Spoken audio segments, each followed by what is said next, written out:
Gun Talk continues now in a more informal setting.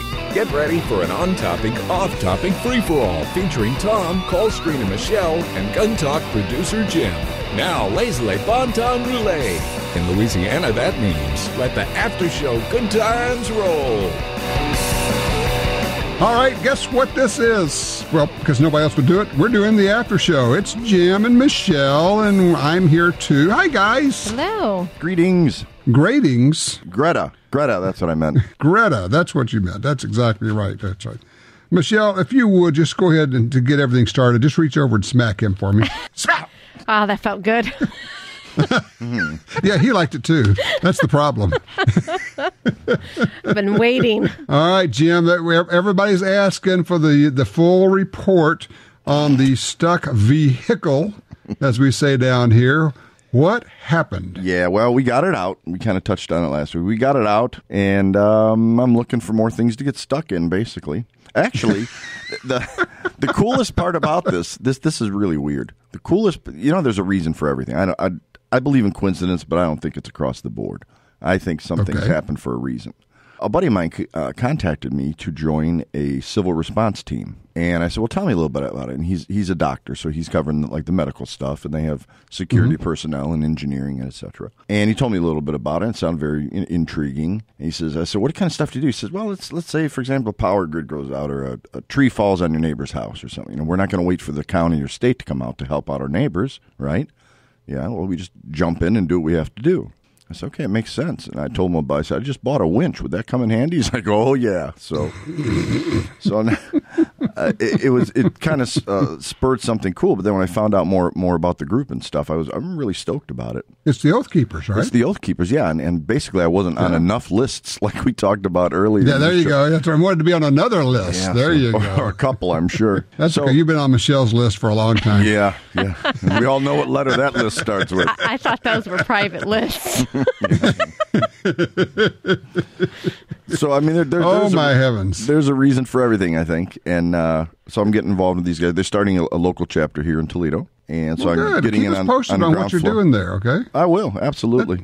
That's cool. All right. I wanted to go talk to Leland. He's on line 4 out of Tulsa because he's got an interesting question here. Hey, Leland, welcome to the After Show. Glad you could make it. Thanks, sir. I love your show. I just want to know how heavy is too heavy for a hunting rifle? I'm interested in a Savage Hog Hunter or possibly another semi-heavy barreled or medium contour barrel.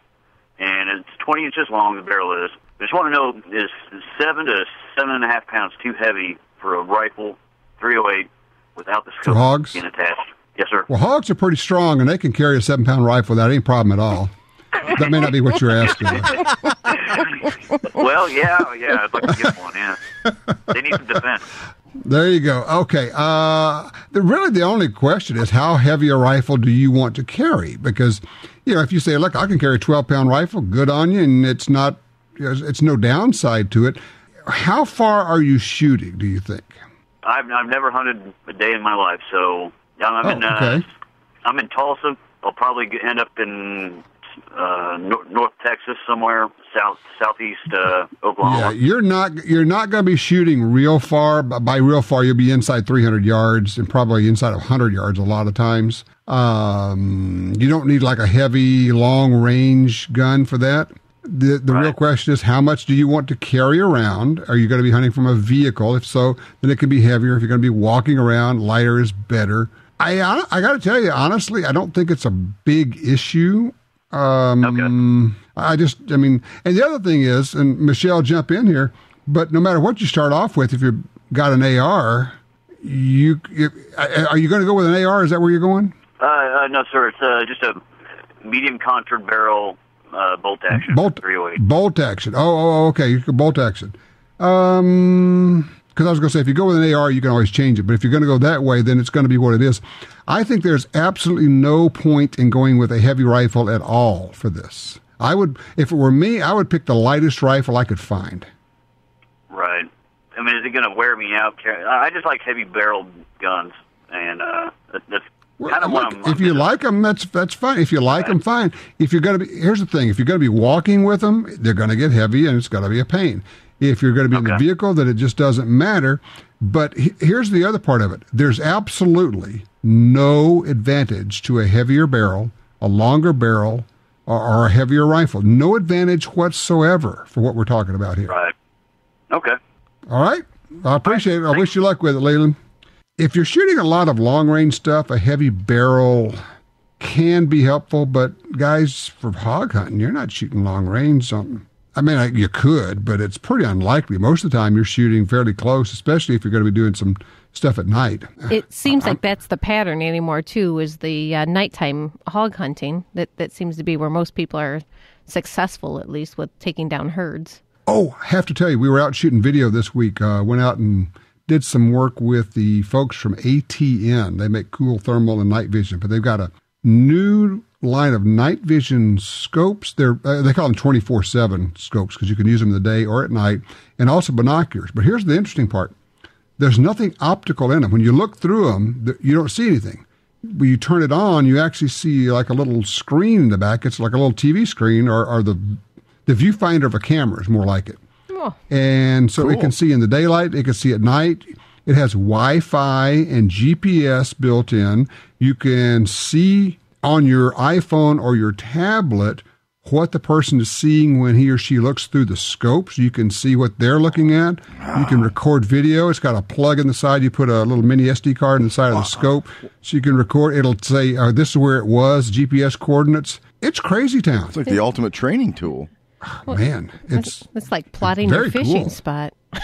I mean, it is. Truly. And it's got night vision, so you're out there at night, you can see stuff, and you're thinking, okay, this is like got to be a $3,000 or $4,000 scope, right? $650 Wow, or something. Really? Yeah, I know. That's I know. It's like GoPro optics. I mean, that's everything all in one. That's crazy. It's everything. It was crazy.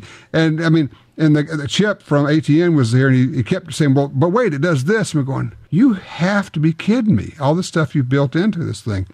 So we were kind of blown away at how cool it all was. So I can't wait to put the video together on that. That's going to be on the Guns and Gear Show. That'll be great. We can't wait till those are shipped to the studio for our beta testing for them. Yeah. I'm sure they're on the way. You should have received them by now. I'm just shocked that they haven't shown up there. I bet. And then, of course, the bonus track of that would be when your truck is stuck again, because I'm sure it will be. Do you have the GPS coordinates? You wish. Or you can back off at night and you can shoot your truck. Which there's a lot to be said about that. Well, I was just thinking if everybody wanted to know the status, they could just watch. Sure. Oh, I see. We'd have the video. That's true. There you go. Yeah, I wasn't but going. It was very cool. I was impressed. It was fun stuff. Let's get John in here before we go to our break here because he's going to get tired of us. He's in Blytheville, Arkansas. Hey, John, how are you? Pretty good. I think I like your after show more than the before the after show part. We hear that a lot because there are just certain things we can't do on the regular radio that we get to do here. I'm not trying to be a wise guy, but you were mentioning that lady in New Jersey who had the traffic pull over turn into several months in jail before that matter got all cleared up. Mm-hmm. And, part of me suspects that her real offense was what the activists would have called, quote, driving while black. Mm-hmm. And I'm surprised they weren't all over this. I mean, here's a black woman exercising a constitutional right, a civil right, to have a firearm. And the civil rights crew, why, Jesse and Al and all those fine gents were nowhere to be found. I just wonder what was going on. I mean, do they have a problem with minorities owning firearms or what? Yes. Not their issue. They first of all, yes, they do have a problem with that, even though the civil rights movement in the United States has had firearms involved from the very beginning. Martin Luther King had and carried a gun. A lot of the civil rights leaders had guns. The Deacons for Justice, which is a group you can Google up, it was a civil rights group that used guns to protect other blacks against the KKK. But for whatever reason, the Al Sharpton, Jesse Jacksons of the world, well, you know what it is. I mean, okay, I'm just going to say it. They couldn't figure out a way to make money on the deal. I was just going to say that. Come on. We're all thinking it, right? Just throw it out there. Yeah. That may be it. You may have hit the nail on the head there, but I was just thinking that, well, if they threw their voice to this issue, the media would have an awful difficult time refuting them. I know what you're saying, and I understand, and I agree with you. I wish they would have. It would have been wonderful to have Jesse Jackson or Al Sharpton say, this is wrong. This woman is exercising her constitutional rights. And yes, she made a mistake, but you shouldn't be looking at throwing her in jail for 10 years. And we got this picture of her with her beautiful children and all of that. They were AWOL. They were nowhere to be seen. So I don't know. I guess that's the answer is I don't know. It's kind of disappointing, but having watched it for many, many years, I realize they just won't get involved in gun rights cases. They will, however, get involved in bogus cases. And so, for those who say, would you, Trayvon Martin, to which I say, yes, he was trying to kill a man who had a gun. It didn't turn out well for Trayvon Martin. Michael Brown, yes, he was trying to kill a police officer who had a gun. It didn't turn out well for him. So don't hold those up as examples to me. If you try to kill somebody who has a gun and you are illegally trying to murder this person, and this person shoots you, that's what's called logical consequences. That's kind of the whole, what do they call it? Occupational hazard. There you go. Thank you. Occupational hazard. That's what I was looking for. Exactly right. So there you go. It's a head scratcher. I'm not sure why they won't or don't get involved. I don't know if it's actually that they can't figure out how to make money on it, or if they think that their basic fan base or support base won't go along with them. Don't know, but I just know historically they don't and won't. I tell you who will, though, guys, is Congress of Racial Equality. It's just a black rights support group, but they are very good on guns. I'm not familiar with them. Roy Innis is the head of CORE, Congress of Racial Equality. Okay. And they're a good gun rights group. But there again, you don't hear a lot about it. Tell you what, let's take a quick break. We'll come back, and we've got some things we need to talk about here.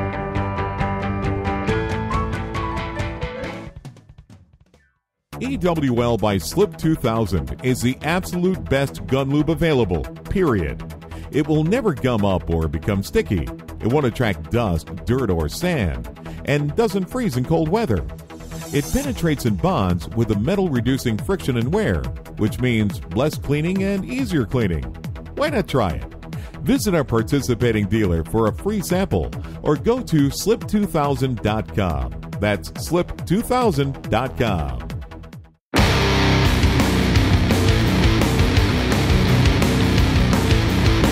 All right, we're back here. It's Michelle and it's Jim, and I'm hanging along because they kind of let me do this, because if I behave, Jim won't push one of those buttons and make me go away.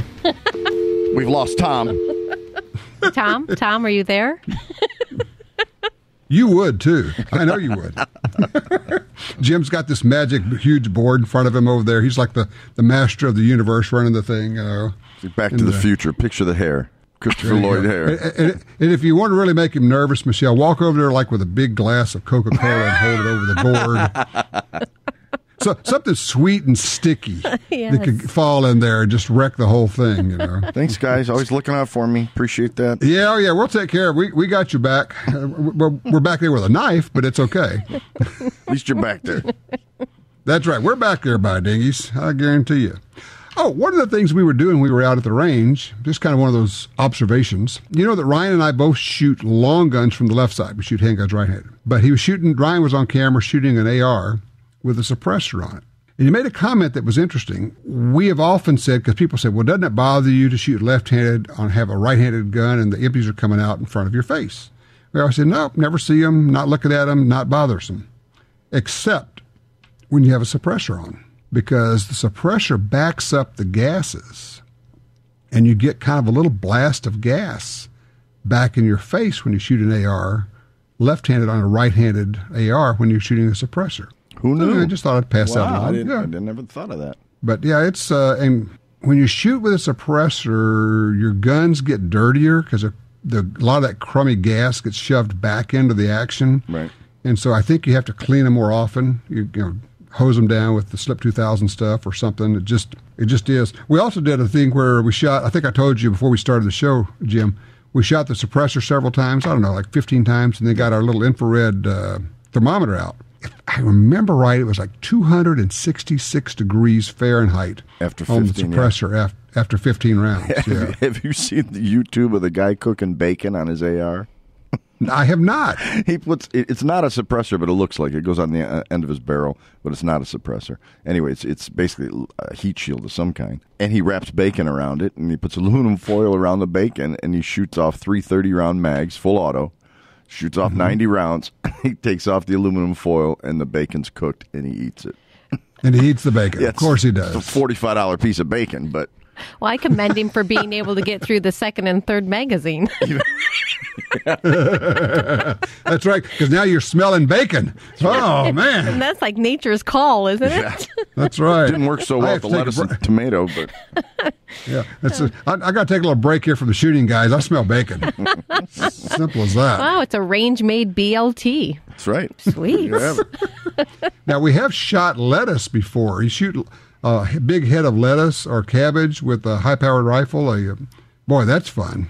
Does it just explode all over? Oh, yeah, it just blows up. I mean, and watermelons and cantaloupes and stuff. And the other part that's great is if you're out where you could get away with it, just leave them out there. It's biodegradable, and the critters will all eat it. Yeah, we were talking a little bit about that before. We may try to do an after-show shoot. You can listen with to fruits and vegetables? Yeah, absolutely. Get some watermelons. Watermelons are great. You videotape that, Tom, but you know what I'm talking about. Oh, yeah. It's Yeah, about hydrostatic pressure, isn't it? That what makes them just... Oh, yeah, it blows up. Well, we actually shot a big old honeydew melon one time with a Smith & Wesson 460, the revolver. Had it on one of these wooden stools, just a regular 4-legged wooden stool, and it destroyed the stool from the hydrostatic pressure going downward, as well as in all directions, of course. So that was an eye-opener. All right, on second thought, Michelle, I'm not going to hold your melons for you. When you Wait. What did you just say? I thought about that after it came out. Yeah. You might want to rethink that one. Yeah. Wait. We're going to replay that one. I'm not going to hold your melons. No, wait a minute. I'm not going to be your target holder. How's that? She's speechless. Wait, so Somebody pick Michelle up.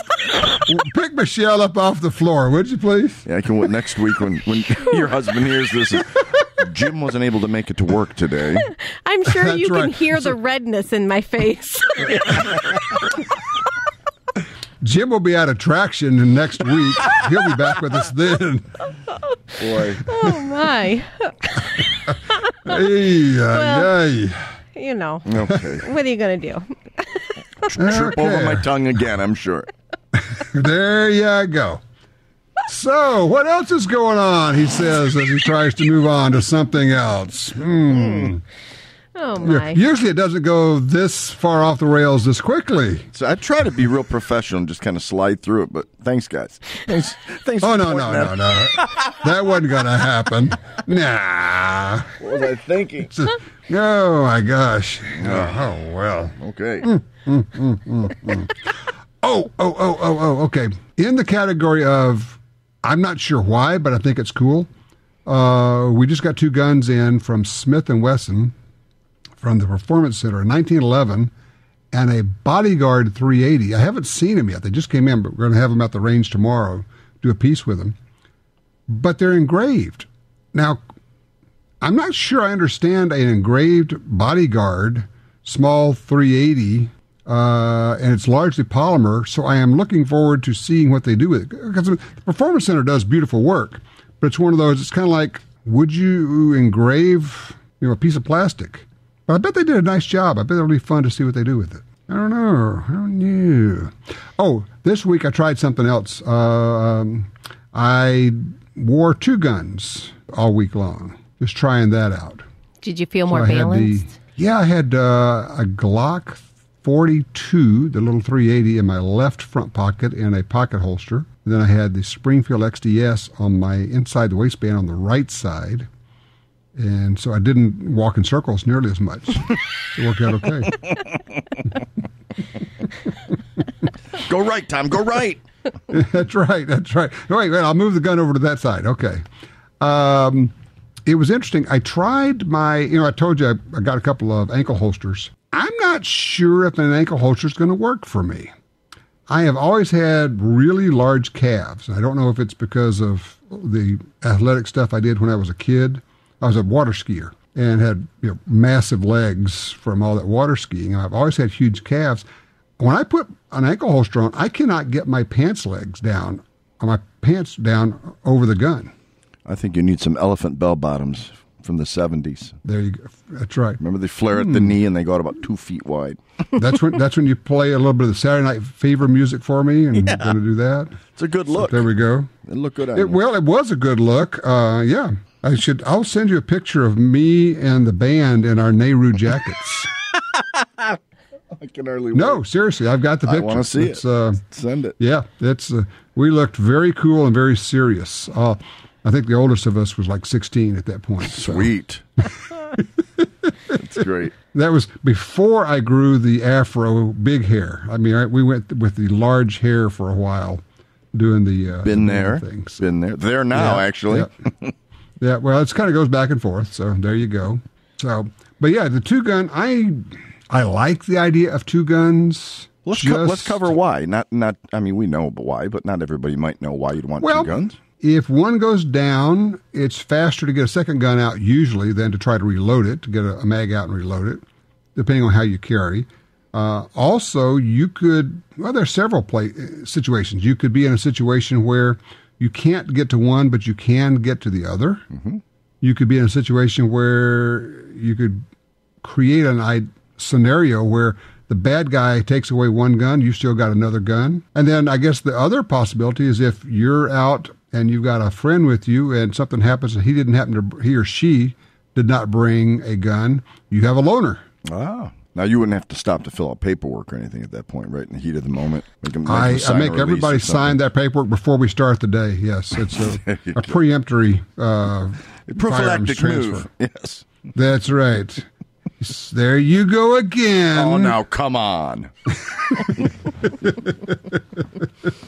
Well, the other thing, you might get shot on your strong side. And, while, yes, you should be able to shoot with your other hand with the gun you have, but what if you drop the gun, you're running like crazy, and the gun's back behind you, but if you've got another one on you, even if it's a little gun, even if it's a Ruger LCP or something like that, any gun is like 1,000, 1,000,000 times better than no gun. So, I don't know, I'm experimenting now. I'm trying different things. What was that gun you mentioned?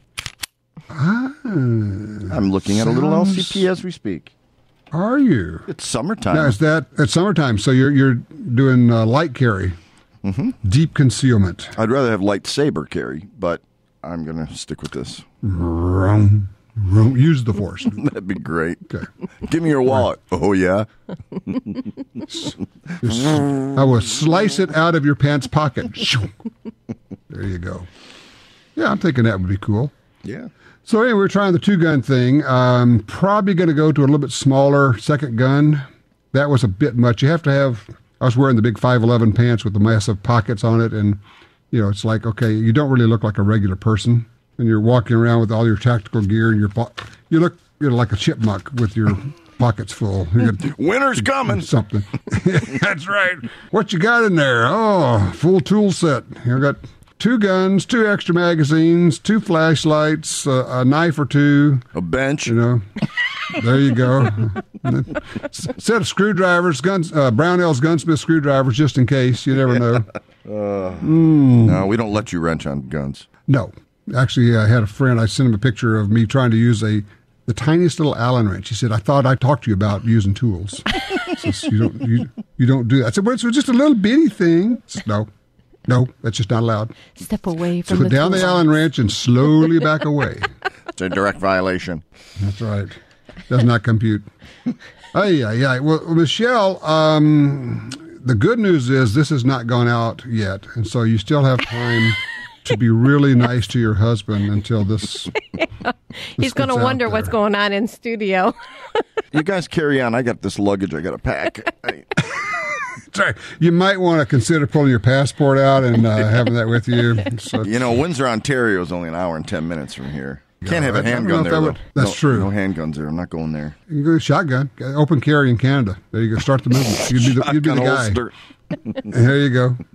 I think one of those things where you got it like on your back, like the broadsword thing, you just have your shotgun back there. I still think the idea you had about gun storage / cleaning place just over the border, just in the border here in the U.S., you got to go to Canada. Mm-hmm. You don't want to, leave it home for the entire trip. What are you going to do? Oh, that was Michelle that actually told me about that.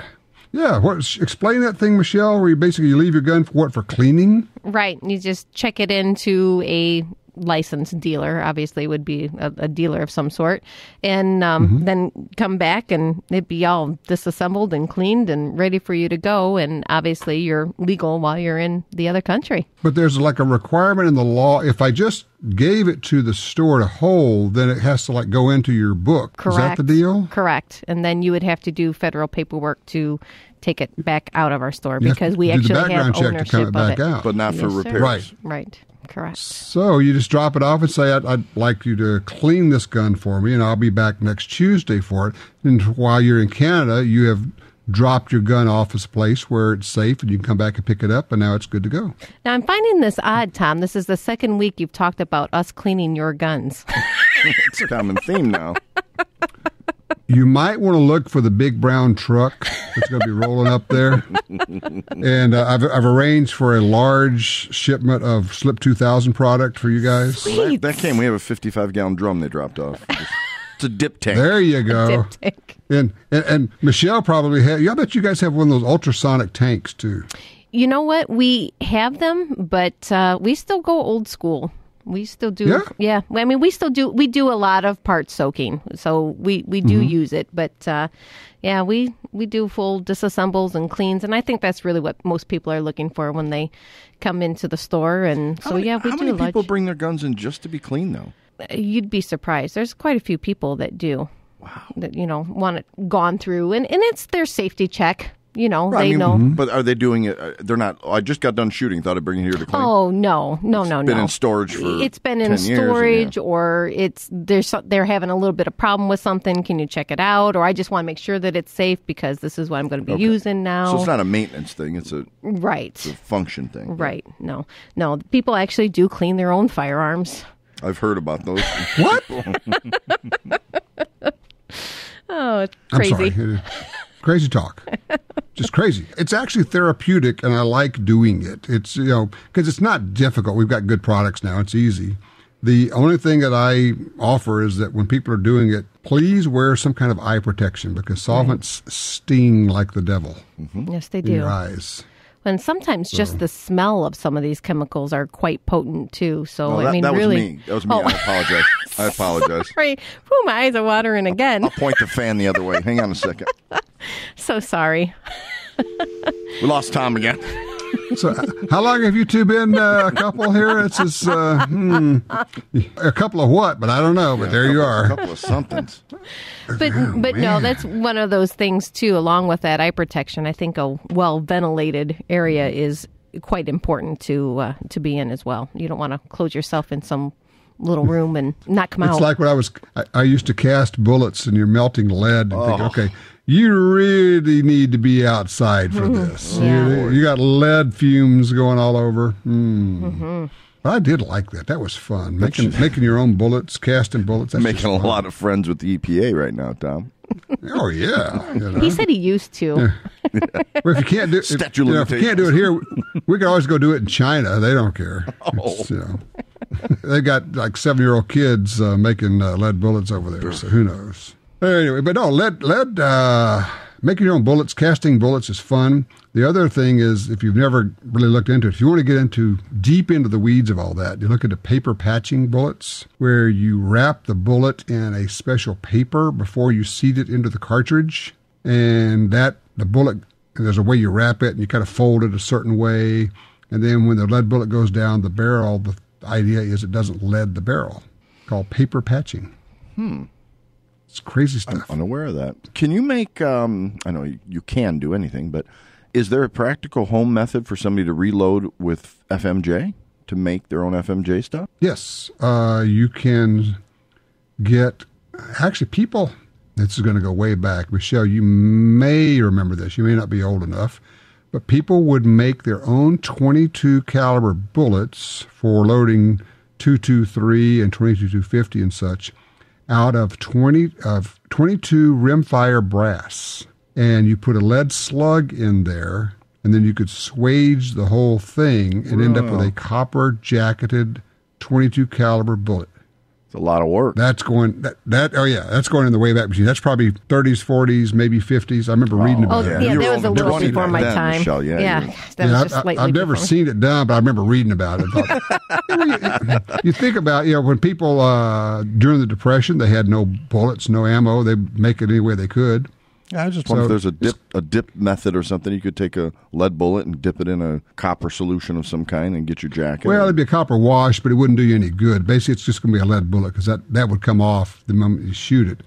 But, people do swage their own. If you just look up bullet swaging, you will find what you need to make your own jacketed bullets. I'll get right on that.